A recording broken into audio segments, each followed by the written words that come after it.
बिस्मिल्लाहिर्रहमानिर्रहीम। आज का जो अमल आपको बताया जाएगा वो है कि दुश्मन अगर आपके पीछे पड़ जाए और वो पोशीदा हो, ज़ाहिर भी ना हो, या आपके जो है पीछे से कोई ऐसी चालें चले जिससे आपके माल को भी नुकसान हो, आपकी जान को भी उससे जो है ख़तरा हो और आपकी जो है इज़्ज़त भी उससे महफूज ना हो,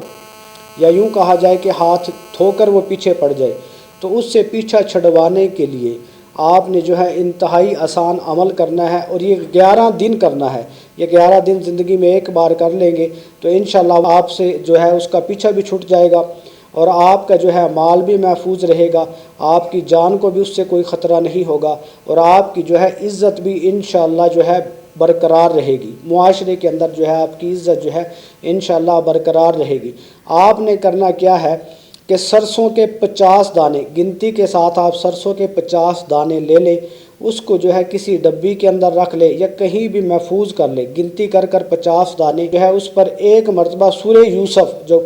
पारा नंबर जो है 12 के अंदर जो आती है सूरह यूसुफ, उसको जो है दिन में एक मरतबा, वो दिन का कोई भी वक़्त हो जो आसानी से आप पढ़ सके, उन 50 सरसों के दानों पर आपने जो है उसको दम कर लेना है और दम करने के बाद उसको महफूज कर लेने हैं। अगले दिन फिर आपने यही अमल करना है, सूरह यूसुफ को एक मरतबा आपने मुकम्मल उस पर पढ़ना है और फिर वही पुराने दाने, नए दाने सरसों के लेने की ज़रूरत नहीं। जो पहले रोज़ पढ़ा उस पर दूसरी मरतबा भी सूरह यूसुफ मुकम्मल पढ़ने के बाद आप दम कर ले, फिर उसको जो है महफूज कर ले और रख ले।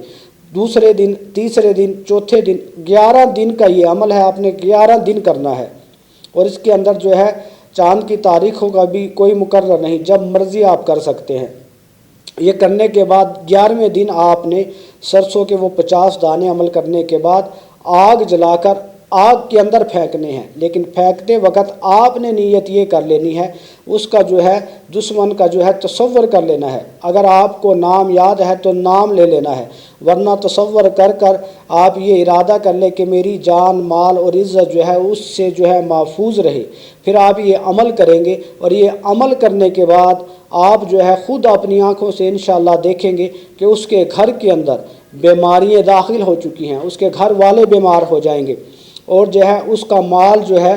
ज़ाया होगा या महफूज नहीं रहेगा, उसको जो है मुआशरे के अंदर ज़िल्लत का सामना करना पड़ेगा। इंतहाई आसान अमल है, आप ये ज़िंदगी में एक बार कर लें और नीयत कर लें उस दुश्मन की, तो इंशाअल्लाह जो है आपकी उससे जान भी छूट जाएगी, पीछा भी छूट जाएगा और वो जो है अपनी करनी में या जो उसने जो नीयत की होगी आपको करने की या जो अमल किया होगा वो उसके अंदर ख़ुद मुब्तला हो जाएगा। वो मुब्तला भी आपका दुश्मन जो आपके पीछे पड़ा है उस वक़्त तक रहेगा जब तक वो तौबा इस्तग़फ़ार ना कर ले और इस काम से जो है हमेशा के लिए जो है किनारा कशी ना कर ले। अगर फिर भी किसी के साथ भी ये अमल करेगा, अमल आपने किया है, उसके साथ फिर यही मामला होगा, माल को भी नुकसान होगा, घर के अंदर उसकी बीमारियाँ भी ख़त्म नहीं होंगी और मुआशरे के अंदर इंशाअल्लाह उसकी इज़्ज़त भी बरकरार नहीं रहेगी। व आखिर दावाना अनिल हम्दुलिल्लाहि रब्बिल आलमीन।